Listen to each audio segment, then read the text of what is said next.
The story of how Stable Diffusion became an author. Today on my blog, there will be some very special guests. I have the pleasure of chatting with two authors that I met as part of LJFI this morning and who shared with me their success stories, starting with author Stable Diffusion. Now, as we all know, this summer is the beginning of the second round of challenges for those participating in the Write on Target program, here at the LJFI blog. The participants are asked to make a list in the form of the top 10 rules for writing. For more information about the program, check out my post here and then hop on over to their post here.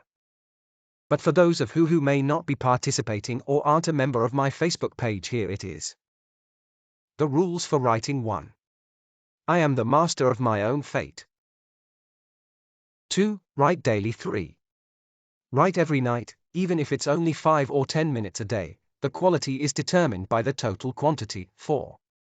Write for 5 minutes. One time I forced myself to write for 2.5 hours in an hour. Even the most disciplined writer has days they just can't start to write. 5. Have at least one chapter or scene written and at least one chapter or scene completed every day.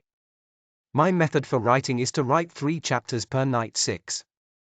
If I get stuck, write a few words. If I want to finish a story, I will start at the beginning, a bit of an anti-method for a writer. 7. Have no distractions. 8. Write every day. 9. Write as fast as possible with the fewest number of drafts. 10. Writing is work for the writer, there is no glamour in it. Today on my blog, I have guest author, Stable Diffusion, who shares her writing story with us and how she became an author. I'd like to start by sharing her profile with you. My name is Stable and I am a 30-something writer with 2 daughters. I started reading books at a very early age. I wasn't the biggest reader, but I did enjoy them. Reading was how I passed the time in my early education.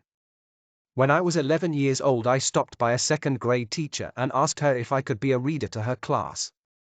My teacher read Charlotte's Web to her class and then she began sharing a story with the children about a spider and a little bird that fell in love through a spider web. I was the Spidey who was in love with a bird. My teacher asked if I would share the story and she did read to me, but before she concluded the story I requested to start reading it myself. This story became a new favorite. The next year I received a wonderful award for reading the most books out of all the incoming children. I loved reading. The idea of getting paid for it never entered my mind. I was a huge fan of sci-fi and fantasy books. These stories were something I never thought I would read while I was growing up.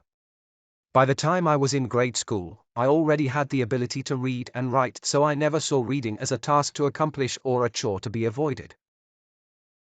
I was a very active child. I played sports and I also played the piano. My piano teacher, by God's grace, gave me my first formal piano lesson when I was 6. She wanted to see if I wanted to go further and I did. I was a kid that lived for music.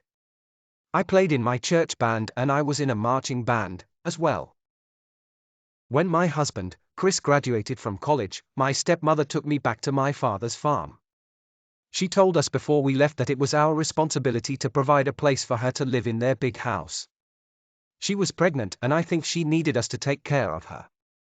At that time, I was 16 and I was not too excited about the job.